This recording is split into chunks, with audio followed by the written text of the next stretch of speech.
You know, it switches from day to day. It's either cousin, brother, uncle, nephew. And it's cousin today? Yeah. All right. Well, I call Dr. Josh Carpenter my friend, also my brother. He's also the husband of Nicole. He's also the father of Claire Rose. And he's one of my best friends. I typically don't make a big decision without running it by Josh first to get his counsel. Josh and I first connected when he was leaving Birmingham, headed off to University of Oxford to get his PhD in political economy as a Rhodes Scholar. And I was super excited when he came back and we connected, and he started working in Dr. Watts' office at UAB, which is a position that I followed after he moved over to the city. But one of the things that I'm really excited about Josh is that he's a teacher. I know one of the things that he taught me was this concept of inclusive economic growth. And if you've been around Josh in the last couple of years, you no doubt have heard him talk about inclusive economic growth. And when I think about his career, I think it's really encapsulated in that. You know, you think about the nonprofit that he founded, Bama Covered, that trained college students to help them go out into the rural parts of the state, even the urban parts of the state, and help people understand about how to get covered on the Affordable Care Act. Or you think about the work that he did as a Teach for America Fellow and was Teacher of the Year here in Alabama. Or you think about the work that he did when he was in the President's office at UAB and helped to secure a $6 million grant from the Department of Labor to found what ultimately became Innovate Birmingham. Or the work that he did in the mayor's office as Director of Innovation and Economic Opportunity, helping to found initiatives like Birmingham Promise and Birmingham Strong. And then leveraging relationships with the Brookings Institution to get his nephew a job at Prosper Birmingham. So this guy is really about inclusion. He's about economic growth. And I'm super excited that he's the new leader of Southern Research, because this is going to be transformational, I think, for our city, for our state, and also for our region. So please help me welcome my friend, my brother, Dr. Josh Carpenter to the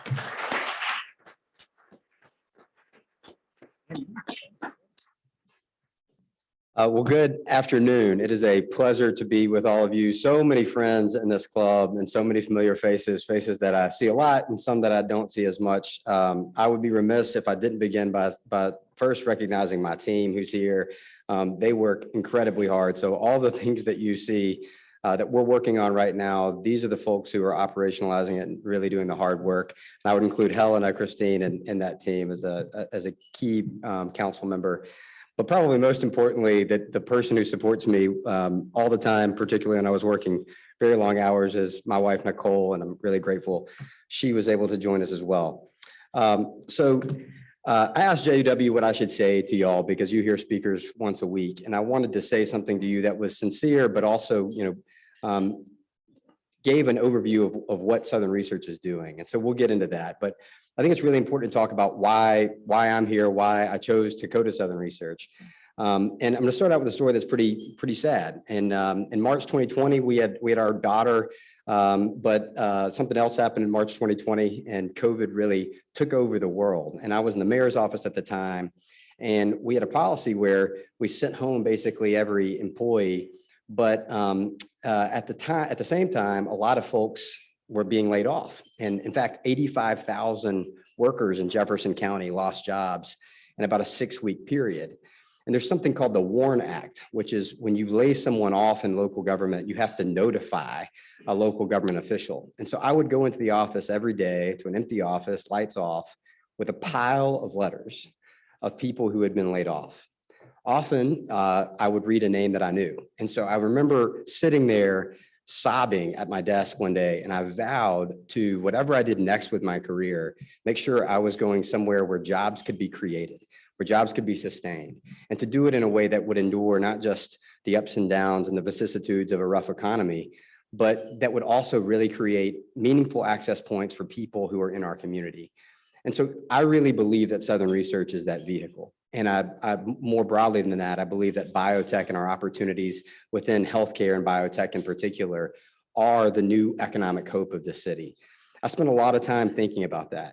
My grandfather worked at US Steel for 55 years. When I was born, US Steel had 34,000 people working in that census tract. Today, they have 0. That's the equivalent, just for comparison's sake, of over a little over a 3-decade period, losing all of UAB. So when we start to think about the economic affliction that has hit not just cities like Birmingham, but post-industrial cities like us throughout the US, I get really motivated by the fact that the best version of our country, the best version of America, has a strong Birmingham in it. And I think that our new economic hope will hopefully be reclaimed through a great institution that is Southern Research. So I want to go through a couple of things. Who is Southern Research? What do we do? What are 3 trends driving biotech generally? And then how is Southern Research responding to those? And then because we will soon disrupt a lot of commuting patterns in here, I want you to know exactly what the campus plan looks like. So Southern Research is what's called a translational research institution, and we were designed to sit at that intersection between industry and academia. So taking those basic science ideas that are developed on college campuses and then turning those into commercially applicable products. There's lots of folks who have done this really, really well in the past, but in the 1940s and 50s, a group of business folks, both local and national, decided that the Deep South needed its own applied research institution.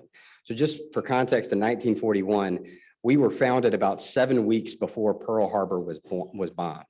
This was a full 18 years before UAB existed. And so Southern Research was founded alongside several other institutions, including Illinois Institute of Technology, the Southwest Research Institute, Research Triangle Institute, Stanford Research International, and Stanford.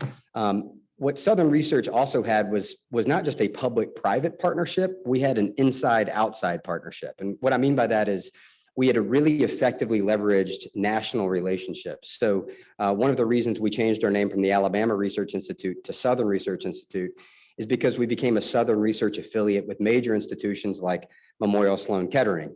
And for those of you who are following the news and saw that Dr. Vickers just recently went to Memorial Sloan Kettering, he assures me that we are going to renew that affiliation. But in 1953, they were actually our first academic affiliate. So I say that to say we have always been in this space. On the left side of your screen, you see a valley, and this is a valley that's really familiar to folks like Mickey and those of you who work in the startup scene, because it's something called the Valley of Death. And in science, it's when something is too commercial to be funded by the NIH, but it's not yet commercial enough to get venture capital funding.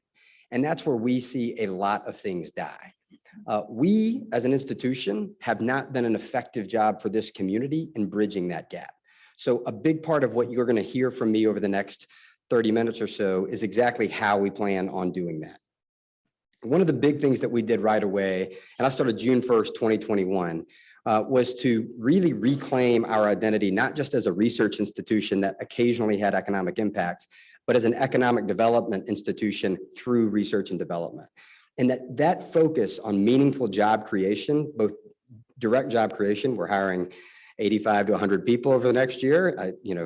Our team feels anxiety when I just say that, but it's also the indirect job creation through companies that we're creating that will spin out, and then hopefully companies that we can recruit to develop jobs here. What I say often, particularly in other markets, is that we deliver breakthroughs in a market that is overlooked and for people who are underserved. That line really resonates in Boston because most of the money, most of the gains in the innovation economy have accrued to those major metro areas on the coast. But we know, right, despite the fact that 90% of gains in the innovation economy go into 4 major metro areas in the United States, we know that the interior of the country is and should be responsible for generating additional innovation. And that's where we come to play.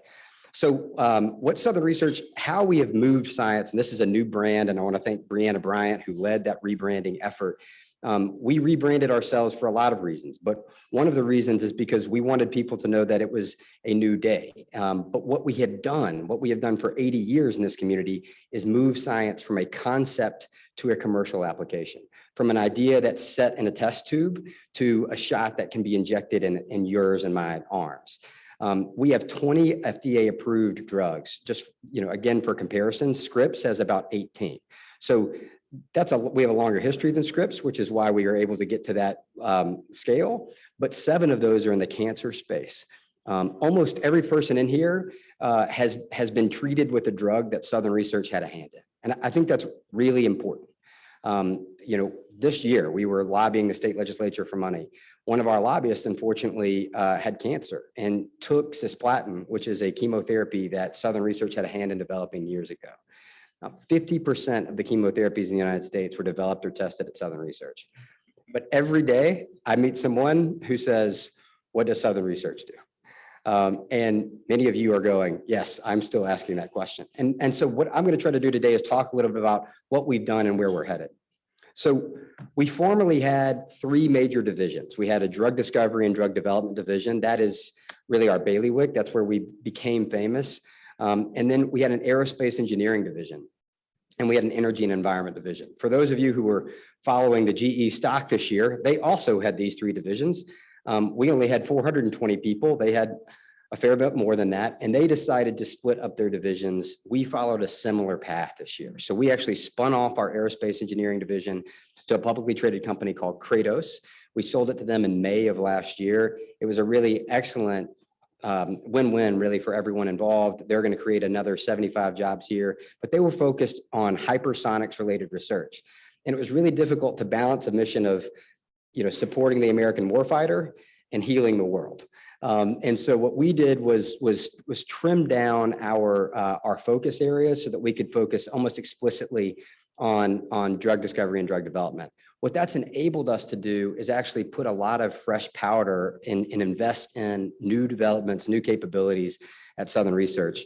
So what we have is what we call the 4 Ds, and I'll get into some of this at a high level. But the first is everything emanates from drug discovery and drug development. What we also are working on is diagnostics. You'll hear about that here in a minute, but diagnostics are something that I think we should be more focused on as a community, especially given what just happened during COVID. Data is driving every industry. For us to build data and connect our data streams in ways that are meaningful and that can create actionable insights is a huge focus for us. And then we have what we call drivers. The drivers component for us is how do we create more small and mid-sized businesses to continue to grow the Birmingham economy? So this talks a little bit about what we've done. We had a very busy last year. We have a whole new leadership team, for example. We have raised about $60 million in public sector funding.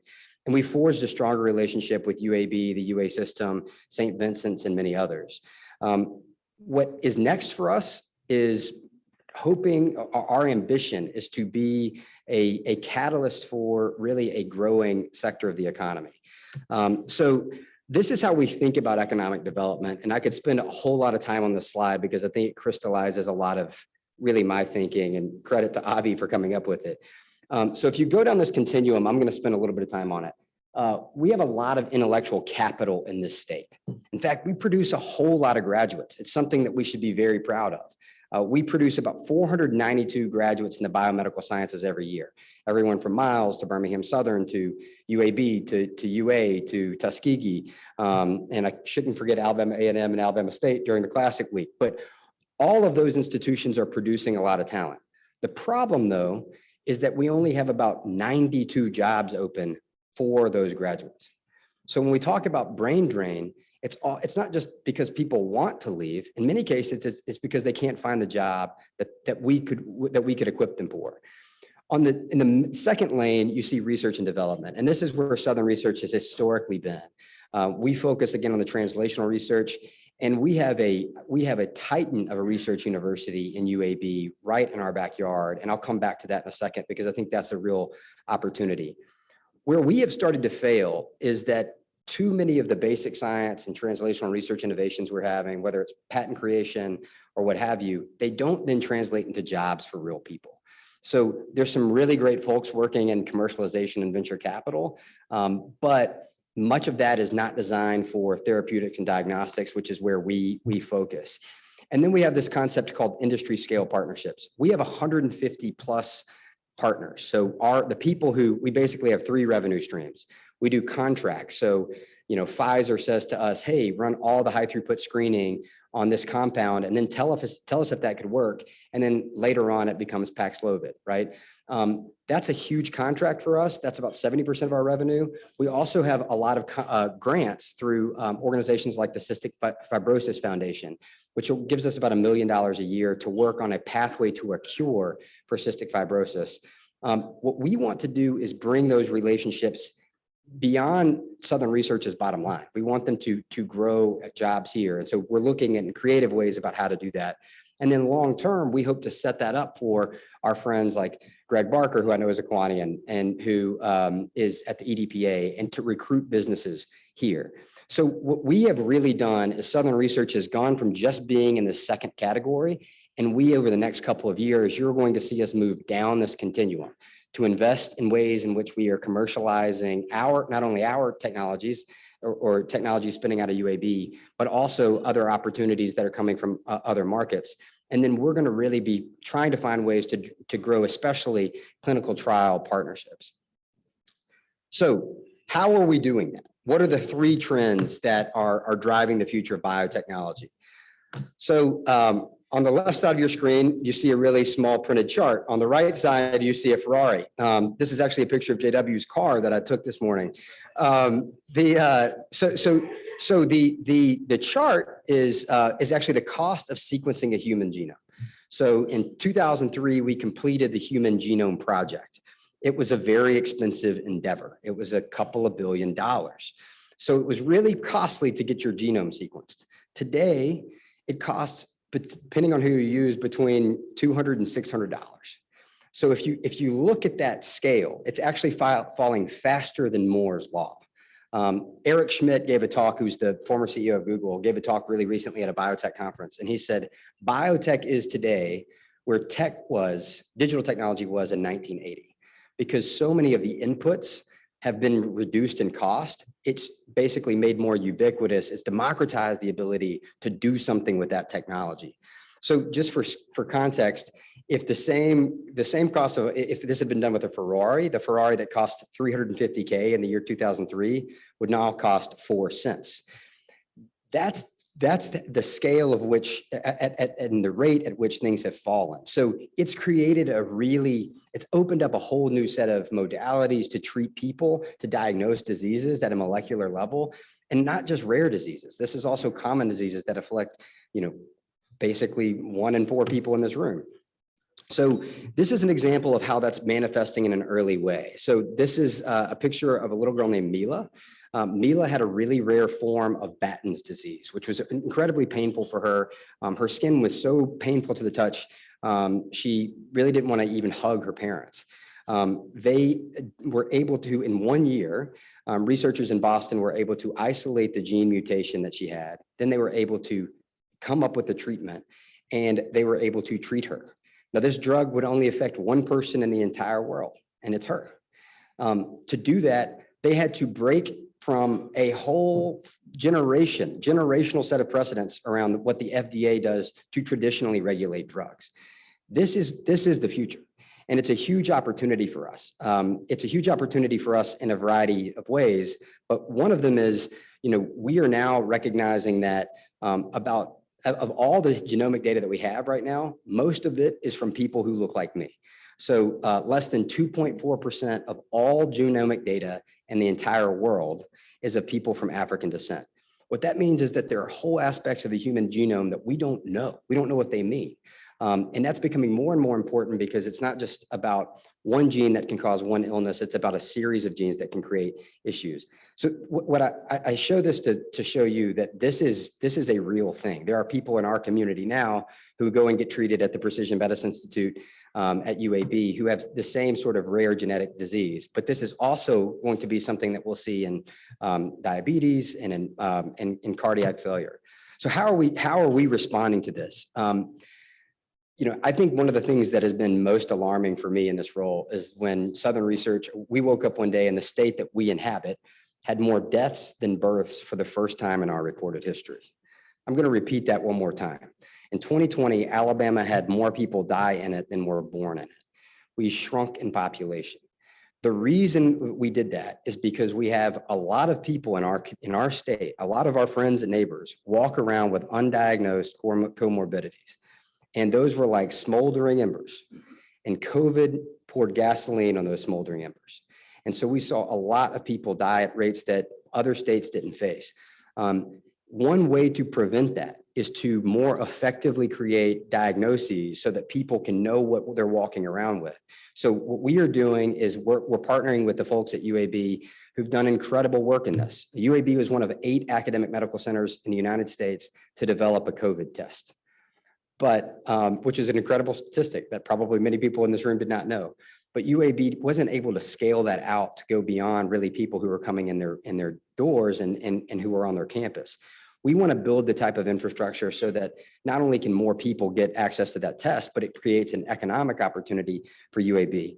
I say that to say this is a huge opportunity. They're not just in creating that data, you also bring in a new patient population that could be eligible for clinical trials, which is a huge industry in Alabama. Scott and many others really worked hard on something called the Alabama Innovation Corporation, now called Innovate Alabama. And one of the things we've been talking to them a lot about is that clinical trials are a booming industry now. $735 million economic impact, responsible for 8,000 jobs in the state of Alabama. 6,000 of those are in Birmingham. And UAB is where about 67% of that activity is occurring. So second big trend, this is a huge one, and it's one that's exciting for us. The big thing that's happened over the last decade is that big pharma, the Pfizer, the Mercks, the Gileads, they made a lot of money. And so what they basically said is, we've been doing R&D in-house, but now we want to push that outside of us. So we want the risk to be borne by the small and mid-sized biotechs. And so what that's translated to is, where in 2008, 2009, big pharma was responsible for the majority of the new drugs that were approved by the FDA. Now it's small and mid-sized biotech. So what does that mean for us? And this is maybe the most important piece of this talk for this room, which is I think Birmingham has a real opportunity. And this goes back to my opening comments about why I'm here. Birmingham has a real opportunity to be a next frontier city in biotech. We're never going to have the density of Boston, but we won't have those costs either, right? So where it's $150 a square foot in Kendall Square, we won't have that here. What we can do is we can create the type of ecosystem where those small businesses can thrive. So we're doing a couple of things in that domain. First, we're creating, and we're working closely with Innovation Depot to make sure that we're not duplicating services, but we're creating a biotech incubator focused specifically on companies that need that wet lab space, place where you need a lot of water to run chemicals up against one another. That is going to be piloting hopefully in 2023. We're also launching a venture studio, and this is something that I'm incredibly excited about. We have a really outstanding talent, a guy who's PhD in biomedical engineering at Oxford on the Rhodes Scholarship, and also 6 years of venture capital. He looked at our patent portfolio and decided it was worth leaving Boston to potentially create 5 or 6 companies out of what we already have.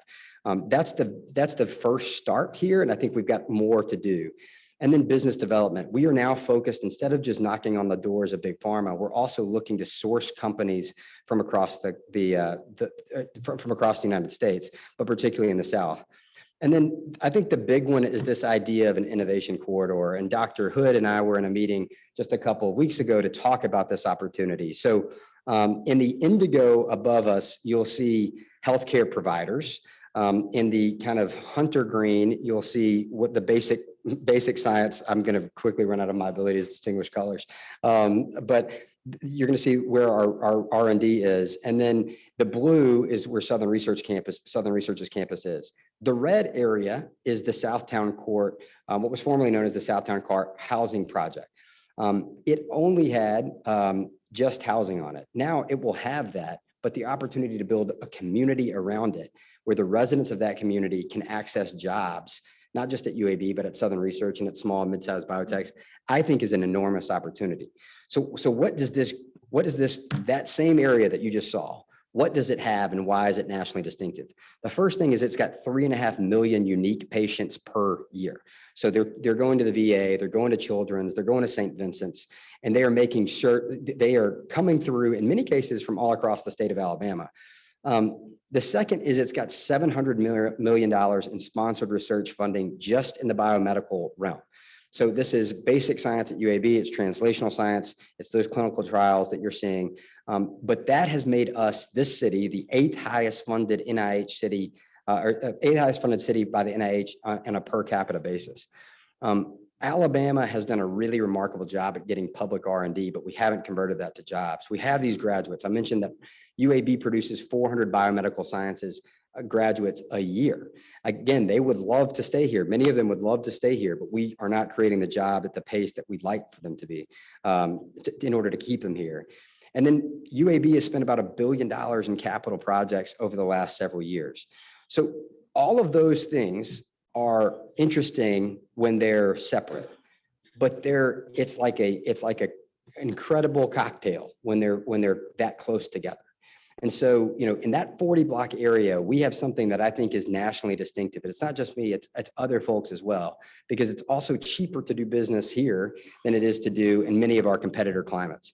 So when we start to think about what we can do, that, going back to that market, which y'all driven by every day, that I think is the real opportunity. If this can be something where it's not just research, it's not just patient care, it's also all the places in between it. It's where the drugs are designed, it's where the drugs are developed, it's where the drugs are manufactured. If we can create those jobs here, we can create the kind of density that I think does create that new economic hope for Birmingham. So another big piece of this is the growth of, and I really call this the convergence of digital technology and biotechnology. For a long time, they moved in sort of separate silos. But one of the new industries that we have now, one of the new academics that we have now is computational chemistry.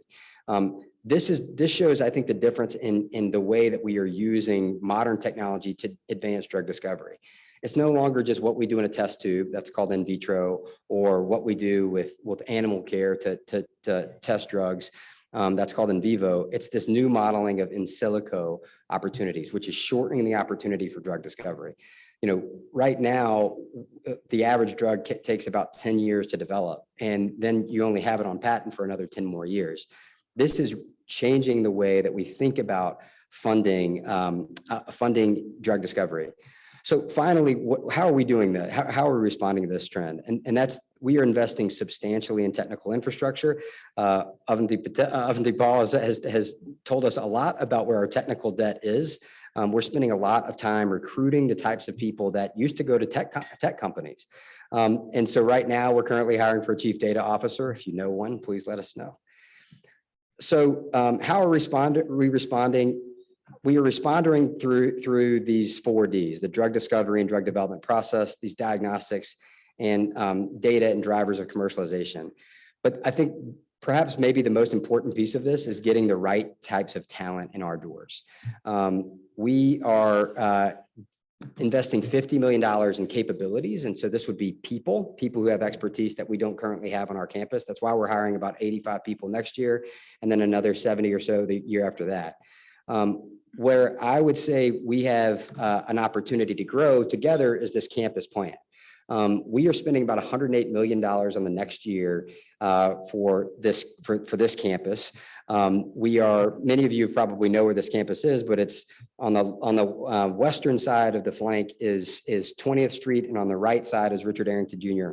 Boulevard, where that glass 4-story building is that says flagship building. That was formerly known as the Castle, Quinlan Castle, no longer there. My joke is that we are all in drug development. They were just producing a very different type of drug in that building.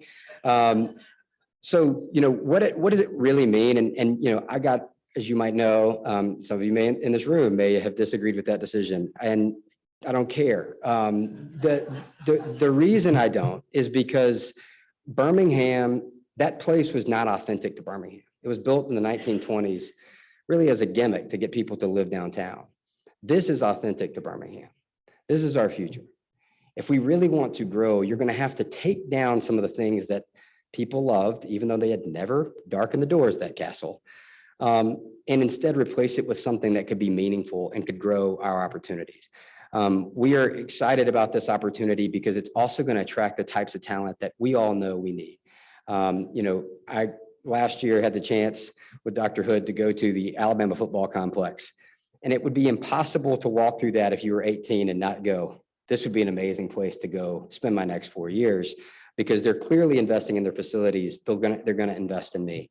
Southern Research has a responsibility to do that too. And I think this is an awesome opportunity for us to do it. So we are beginning construction basically now. There were cranes on our campus this morning, but that might have been for power redistribution.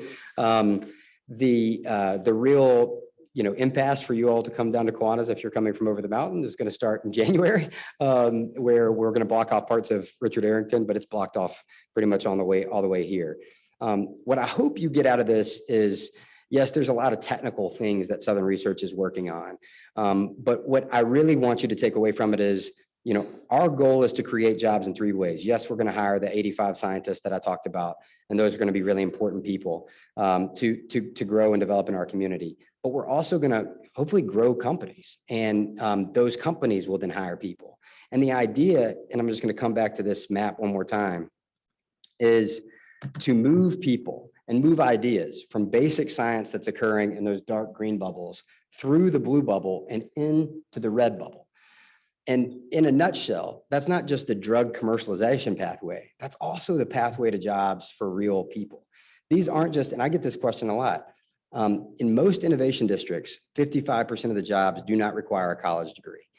In fact, we have some really great opportunities where you can come in making 18 to 21 bucks an hour. And then if you do your work and get your certification, in 6 months, you can be making 41. That's really important. That's a really important job that sets the platform going forward. If Birmingham is going to reclaim its role as a great city that propelled American prosperity in the 20th century, it's going to be the reinvention of Birmingham. And I believe Southern Research had a role not just to play in its first 80 years as an institution, but perhaps more importantly in its next 80.